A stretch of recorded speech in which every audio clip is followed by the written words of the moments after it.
We're back on the Zero Hour. I am your host, Richard RJ Eskow.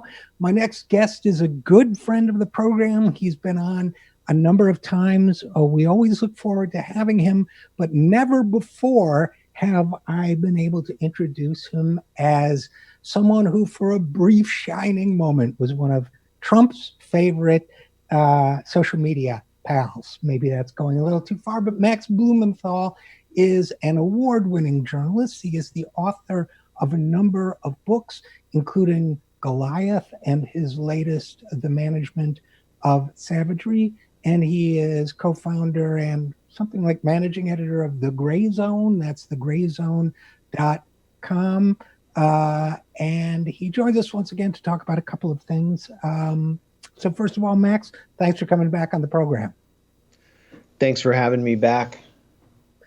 So, yeah, my friend, you had a little notoriety.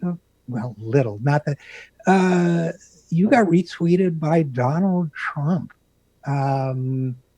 for insulting John Bolton. Well, I would say accurately describing John Bolton in a tweet. What you wrote was, John Bolton, a notoriously mendacious enemy of all living beings on the planet, is discovering what every other great Republican hope of the resistance has.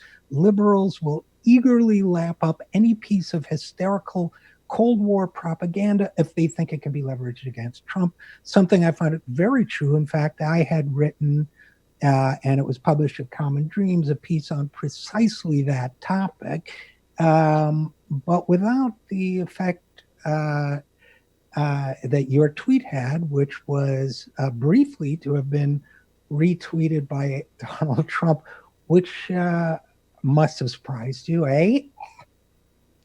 I mean, it didn't actually surprise me at all. And, that was because I'm, secretly am in a red-brown alliance with Trump and fascists. And I told Trump, I sent a horseback rider from the Pony Express across Washington with my tweet to tell him to do it. Well, that was how it was sort of received by all of these kind of neocons and pseudo leftists who were constantly attacking me. They acted like I instructed Trump to do this, or we were in some secret alliance, and which was ridiculous. So a lot of people seized on the tweet to attack me. But the reality is that Trump sometimes says things that are true, like that John Bolton would have started World War III and IV, which was my follow-up tweet.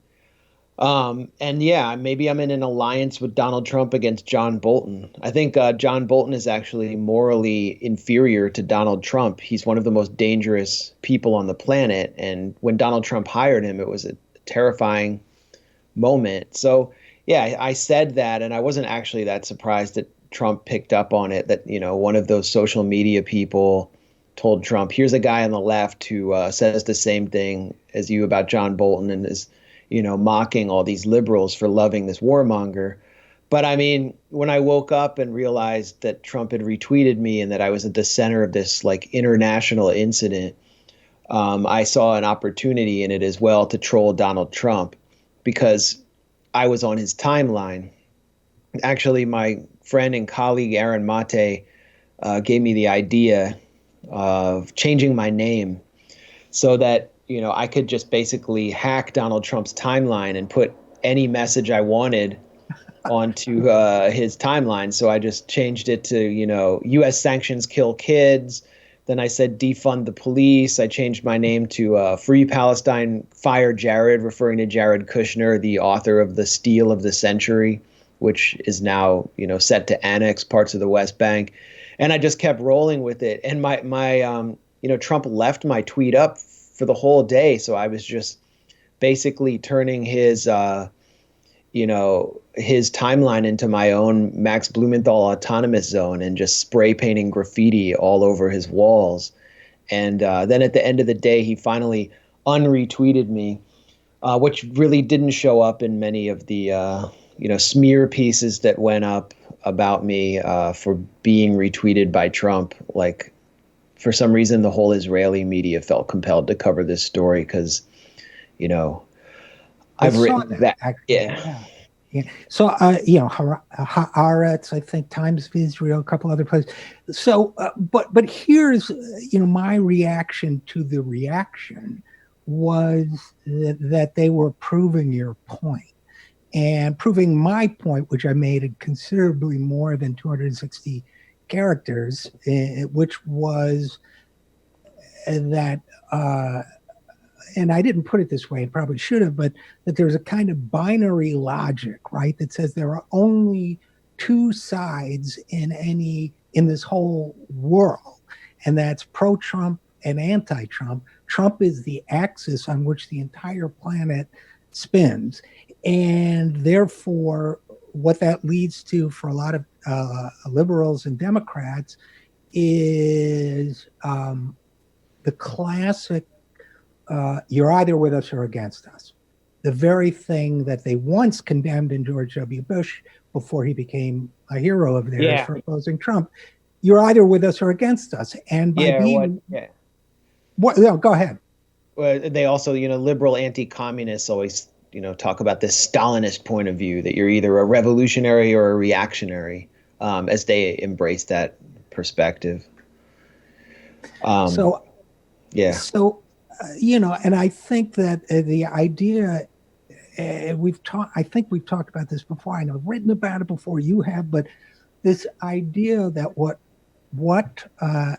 so many people in the Democratic orbit, self-described liberals for the most part, have become is people who will really become the mirror image of their opponents, driven solely by hatred of Trump. I mean, my headline, which I wrote, was John Bolton and liberals' irrational hatred of Trump. And I'll admit to a certain mind control, a sociological experiment, like a Milgram experiment, in the way I wrote it, which is I said there is such a thing as a rational reason to hate Trump. There are many of them, but I buried that in like paragraph 8. And so naturally, I was deluged with comments about, you don't think there's any reason to hate Trump. I mean, in other words, any reason to hate Trump is good, even if it means elevating a liar, a proven liar, a guy who has manipulated intelligence in order to kill a million people, which, as I pointed out, was a body count Trump can't even remotely begin to match. And the idea is none of that matters anymore. It all gets dropped down the memory hole as long as we get a chance to take a cheap shot at Trump. Agree? Disagree? I couldn't have put it any better than that. And I've been trying to articulate this point in previous interviews about this whole incident. I mean, one point I made to Jimmy Dore the other day was that a lot of the people attacking me, whether it's, the Israeli media from left to right, which really is like from center right to far right in any other country's political spectrum, they hate me because I was an effective, I effectively exposed the apartheid and fascism that was coursing through the mainstream Israeli society for years. Other elements hate me because I expose all of these national security state deceptions, these sort of regime change deceptions that are trying to stimulate public support for, military interventions in Syria or, a Cold War with China, Cold War with Russia, interventions in Latin America, that kind of thing. And all of these elements, they sort of came together to try to implicate me as a secret Trumpist. But the reality they revealed is that they actually hate me more than they hate Donald Trump. They hate anyone on the left who isn't operating along this really warped partisan divide that's been established by elite elements in the Trump era. And then when we get into that, and look at how the Overton window's been shifted through Russiagate, through the kind of hysterical portrayal of Trump as this figure who's completely anomalous and so much worse than everything that came before him, and just this singular monster who is not the product of a decadent oligarchy or someone who actually wasn't attacked because on some issues, like U.S. foreign policy, he actually stepped away in a positive direction away from the consensus in Korea, for example, or on Russia. So, you could look at this tidal wave of hysteria that has been generated to traumatize the American public, but specifically the kind of cosmopolitan, middle class, liberal, urban public. And you can see how it's shifted politics so far to the right that someone like John Bolton or George W. Bush, who was just praised 2 days ago by Barack Obama as someone who respected the rule of law, how these figures who liberals just universally hated 10 years ago, 15 years ago, and considered war criminals are now welcomed into the resistance.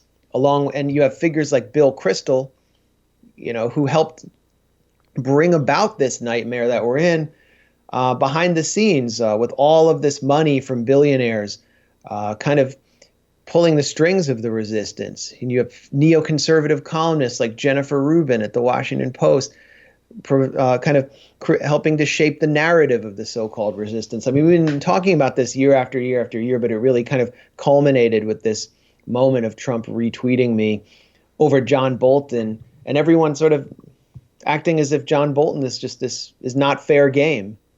And another point, I mean, it's sort of an observation, is that a lot of people I know outside of politics have gotten more political in the Trump era.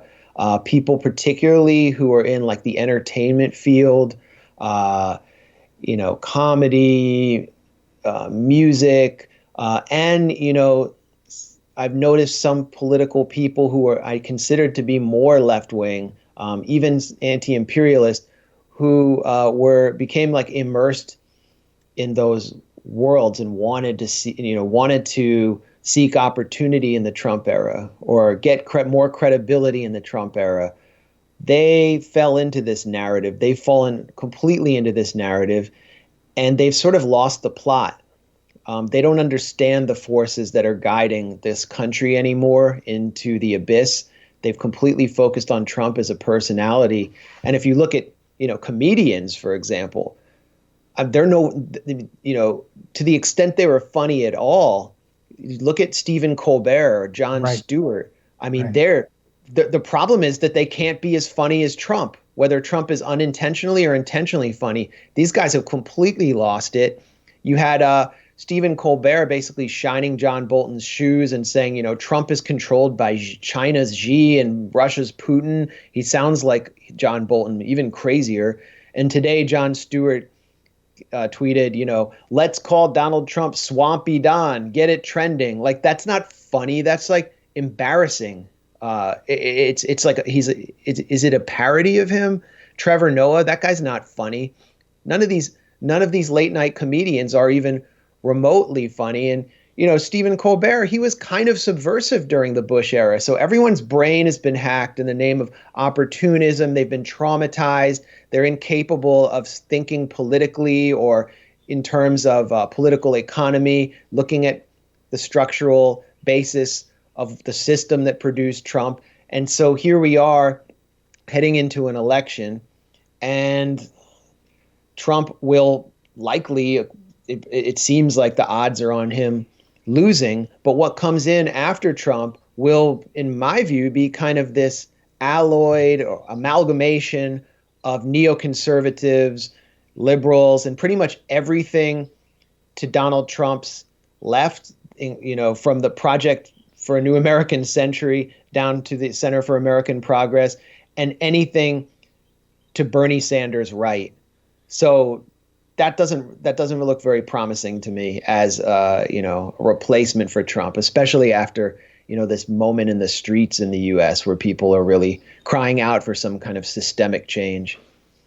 Which is I see, and I've written about also, I see concerted effort to take the mass movement that we're seeing now and also channel that in institutional directions that are not threatening to the people that really run this country. So, I mean, there's a concerted effort to do that, I think, at the same time as there's been a largely, what you just described, a largely successful effort to a frighteningly successful effort to kind of crush critical thinking about foreign policy in particular, to say, you know what, to if you start it to explore it a little more, there's a anecdote in Bolton's book where he's disappointed. He thinks there's going to be a series of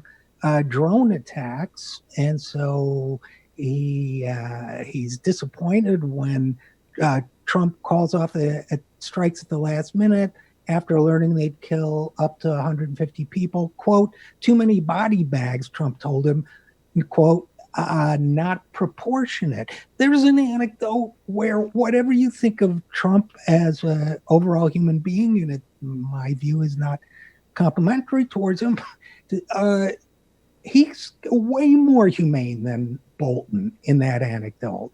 But Bolton believed correctly, or he wouldn't have put it in his book, that, most people reading it would think that Trump.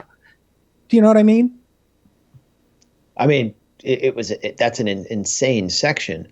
John Bolton is basically complaining that Trump is confusing missiles with body bags. So Bolton said that after Iran shot down a U.S. drone in Iranian territory, and it's just a drone. It's like, oh, poor droney. Like, who cares if a drone got shot down? That Bolton proposed launching 150 missiles per drone, and that Trump thought 150 people would be killed in Iran, and that Trump was such an awful president for worrying about a disproportionate death toll. That kind of makes Trump more progressive or humanitarian, and if true, than Bill Clinton when he would do what would be called these pinprick strikes on Iraq that would wind up killing, 12 or a few scores of civilians, along with blowing up, Iraqi sanitation pipes and infrastructure. Trump didn't do it. It's said that Tucker Carlson played some role in preventing Trump from this, carrying out this escalation. And, escalation produces counter-escalation. Iran could have retaliated. Iran was seeking to show that it had deterrent capacity that it was willing to use to get the U.S. off its back because of this maximum pressure campaign that Bolton was driving. But here Bolton shows how insane he is. But worse, this character who James Corden in The Nation accurately described as a terrorist in pinstripes is being treated as a sage voice of reason by mainstream media and even by some liberals who don't seem to understand the subtext of this incident Bolton describes, which is that Bolton thinks Trump was stupid and evil for not launching 150 missiles against Iran because it downed a little drone. That really says it all to me. Even, and I'm going to say, and again, we're talking with Max Blumenthal of the Gray Zone, and then maybe we can pivot to your latest piece, but even people who normally are pretty sensible about foreign policy, I saw one piece that said, yeah, a Bolton is a horrible human being, but he's totally plausible about Trump as well.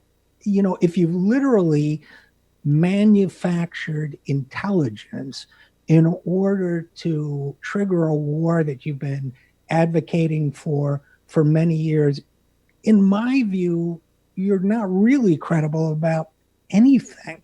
And to elevate a guy like Bolton to any level of credibility, much less somebody who belongs just on grounds of decency with normal human beings, it to me is incomprehensible. The guy is, a liar and profoundly evil. So I guess I'm saying I share your assessment that there's a kind of lunacy and collective amnesia at work here. And other than, writing and saying what I've been saying, you've been saying, and a few others, I'm not sure what else can be done about it. Yeah, just really quickly, just an anecdote about John Bolton, or a fact that I think should color everyone's view of him, is that in the lead up to the U.S. assault on Iraq, Jose Bustani, who was the first director of the Organization for the Prohibition of Chemical Weapons, was getting in the way because he was seeking to do an investigation and was pretty sure that there were no weapons of mass destruction. And so John Bolton proceeded to threaten Bustani and his family and said that they could be hurt. I mean, this is gangster language. This is stuff that someone who is not only dishonest, but who is like a terrorist would do. And so John Bolton is not someone who can be seen as reliable or a good faith actor. He's someone who is completely ruthless, who will stop at nothing to enact his agenda, which is total war on every country that puts up any remote sign of resistance to U.S. hegemony.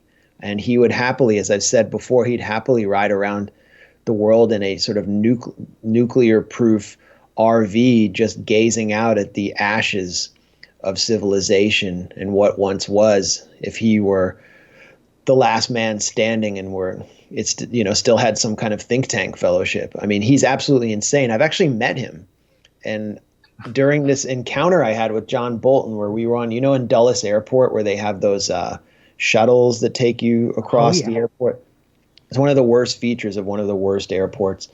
Agreed. Actually, no, it wasn't Dulles. I'm sorry. It was Atlanta. And they have these kind of monorails that take you from here to there. And I saw John Bolton. He's standing there. This is 2007. And he's standing there in an AEI, American Enterprise Institute sweater. He's wearing the badge of his neocon think tank that he was kind of cooling his heels at. And I just walk up and I say, "Hey, are you John Bolton?" And I didn't present myself as someone I wasn't, but I think he thought I was a fan. And I said, "Who do you like for president?" And he said, "I think we should have a governor like Chris Christie." And I thought, yeah, that's the right neocon mentality. They want someone who has no foreign policy experience so they can basically rent out their brain. And then I said, "Do you think we should bomb Iran?" And he said, "Absolutely. We need to do it as soon as possible before the mullahs get nukes and kill us all." And I was just stunned. I'm like, this guy, he didn't even hesitate. And then he just walked off into the airport. Well, I can't top that story. I can't say that I ran into Thomas Friedman in Friendship Heights and he was wearing pinkish Bermuda shorts, but I ran into him at a Wizards game and he had binoculars, watching the game with binoculars. And a friend asked him, how's the Iraq war going, kind of sarcastically. And he said, "I see some good things and some bad things." Right. Well, that's the liberal wing. In Washington, these kinds of things happen. Yeah. So let's pivot, Max Blumenthal, because you just published a piece on the Caesar, I forget what it was called exactly. Civilian Protection Act. Right. So tell us a little bit about that, if you would. Well, these are, new sanctions that have been imposed on Syria that mirror those on Iran and Venezuela. It's a total medieval siege that has just been imposed on Syria by Congress and the Trump administration.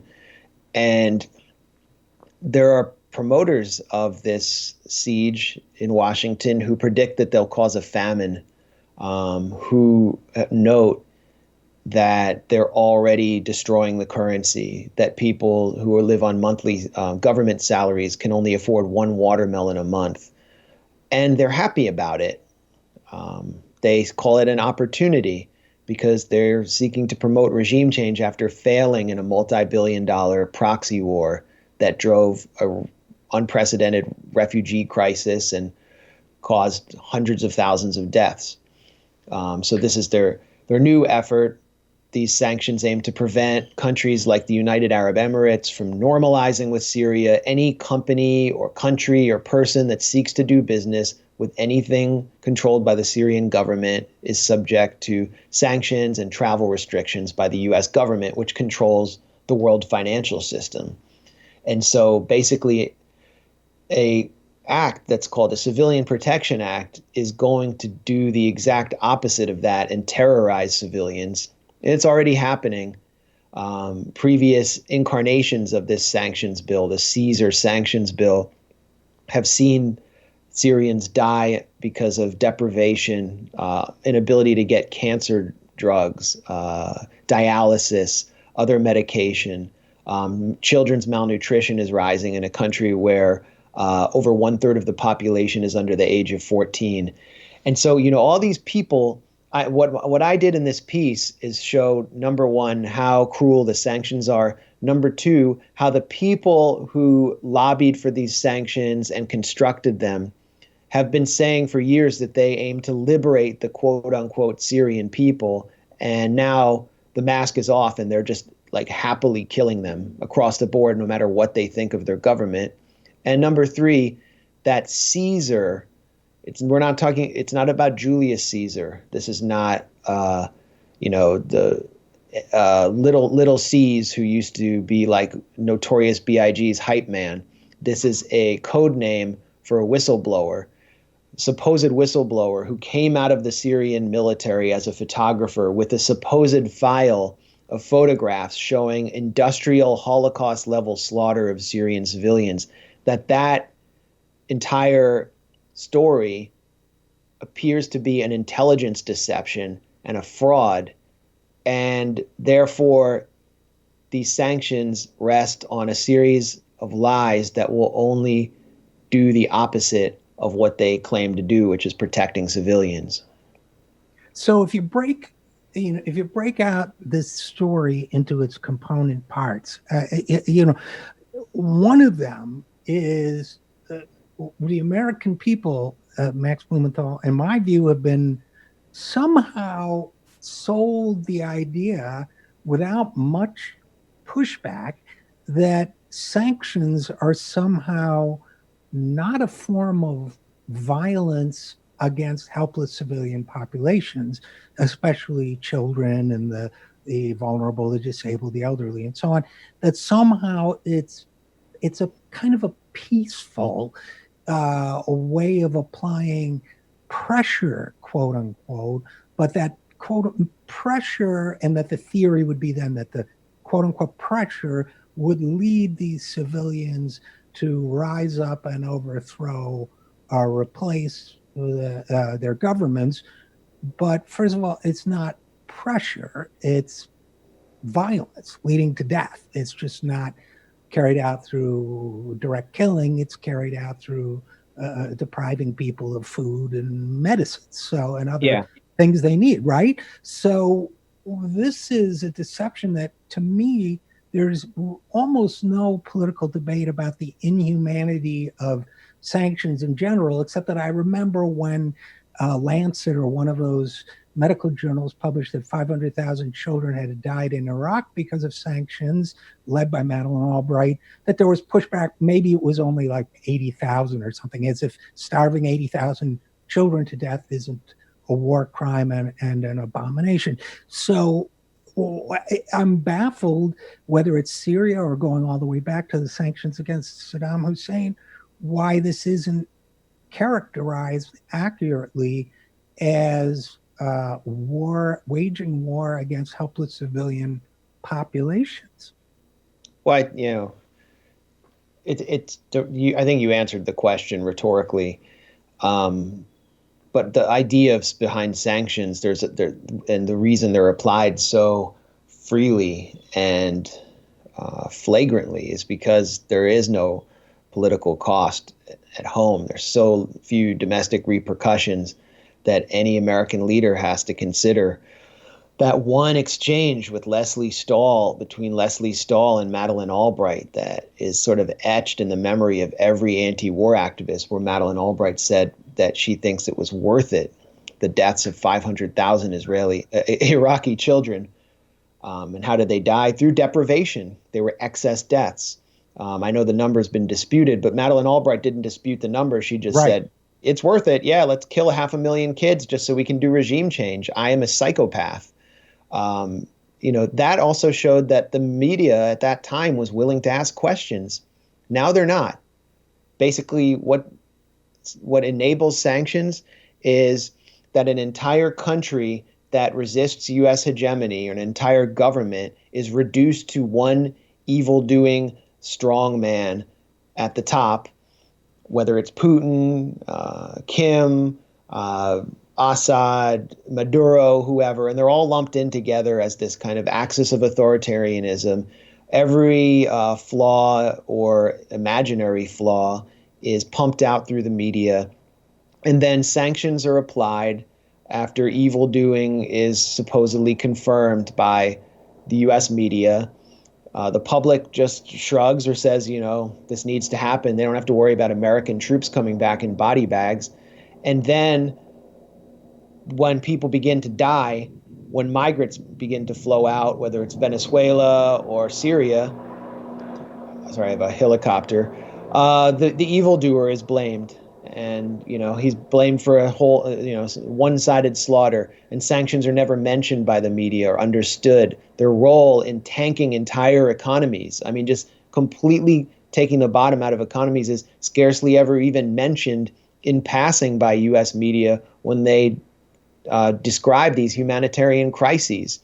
So the U.S. public has no way of knowing. They don't know what sanctions are anymore. They don't know what it does. They don't understand that their government has the ability, basically with the push of a button, to destroy entire economies. So there is no political cost. And I think that's sort of what guides our journalism at the Gray Zone, is to tell these stories, to show how U.S. policy decisions are killing large numbers of people. I mean, whether the number was 500,000 children in Iraq or 50,000, it doesn't matter. That's too much, and it's the result of a policy choice in Washington. Center for Economic and Policy Research here in Washington did a study that showed from 2015 to 2017, during the first round of U.S. sanctions on Venezuela, that 40,000 people died of excess deaths. They used hospital counts to come to those numbers. I imagine in Syria the number is much higher and will become higher. And even on the left in the U.S., you're really not allowed to have this conversation. You pay more of a political cost than Mike Pompeo does for applying these sanctions, because you're seen as an Assadist. You're seen as a sympathizer with this evil strongman who, enjoys killing children and wearing their ears on a necklace or something. And here again, Max Blumenthal, that to me is the product of the same binary thinking, which allows people to be so easily manipulated. If you report on the deaths of 50 or 500,000 children, I'm not convinced the 500,000 number is wrong, but whatever it is, if you report on the deaths of tens of thousands, hundreds of thousands of people who are living under a government that does bad things or has reportedly done bad things, then you must be supporting the dictator. As opposed to, well, maybe the American people deserve to know that hundreds of thousands of innocent people, including children, are dying because of what their government does. Maybe it's up to the government of the American people to decide whether that's something they want to be morally responsible for. The very act of discussing it and bringing it up is used to say, as you say, you're an Assadist, or in the during the Iraqi sanctions, oh, you must. What do you love? What is it you love about Saddam Hussein, or whatever? So here again, we're seeing people being manipulated. And before I let you go, last point about being manipulated, getting back to the Caesar story, is that it also continues to amaze me that, having lived through one intelligence agency deception after another, whether it was COINTELPRO, whether it was spying on peace activists in the 90s, whether it was mass espionage on American citizens during the Bush and Obama administrations, whether it was the stories of babies being ripped from incubators and by Hussein's people, on and on and on. After intelligence agencies have been shown again and again and again to mislead people, including the American people, everybody acts as no, that doesn't happen. And I want to hear, to close the loop back to how we started, I want to hear what John Brennan, the perjurer and a former intelligence official, has to say about Donald Trump. And so, right? Yeah, it was Clapper who was the perjurer, but I don't. Brennan is full of Brennan is full of shit too. I mean, and the guy was a the drone chief under Obama before being the head of the CIA, and this Syria operation was his baby arming and equipping and training the allies of the organization that was responsible for the 9/11 attacks inside Syria. You would think that would be a huge scandal. I wrote my last book, The Management of Savagery, about it. And what you get if you just spit the facts on this scandalous multi-billion-dollar operation that drove so much violence in Syria, that led to so many deaths, that just kept this war going. And it's the war that's the problem. The war is what's killing people. The war is what's been causing mass migration. If you say that, you just get called a conspiracist, and everyone writes you off because the whole rest of the media is, in the pocket of figures like John Brennan or whoever has the CIA file on Syria. And that's kind of what I show in this piece on the Caesar deception. Caesar is I'll try to make it quick because there's so much there, but Caesar is the code name for the supposed military whistleblower who took 6,700 photos from inside a morgue and a military hospital in Damascus and spirited them out. And they're supposed to show industrial slaughter of Syrian detainees. There are a series of problems here. The first problem is that Caesar, who walks around with this kind of blue parka on, and you're never allowed to hear his voice or know who he really is. When he testifies at the House Foreign Affairs Committee, it's closed to the public. No journalist has been able to interview him. He's obviously being handled by U.S. intelligence. The Syrian government and military would know if one of their photographers just mysteriously disappeared one day and took all these files. So they probably already know who he is if he actually exists. And I don't even know if he actually exists. The second problem, the files were managed by Qatar, the permanent monarchy, which has funded the Syrian insurgency alongside the U.S., including groups like Al-Qaeda's local affiliate. Qatar paid for the militant group that snuck Caesar out of the country. They paid a group of lawyers who, were former ICC lawyers to supposedly verify the file, and their report is filled with mistakes. They then basically got the files into the hands of a U.S. intelligence operative who, authored that report, who then began filtering it out to the media. It was leaked first to the U.S. public in the New York Times the day before the Geneva peace talks began on Syria in 2014, and basically destroyed the first round of talks. So it was carefully timed. And no one knew what was in the file. To date, the public has never been able to look in the file.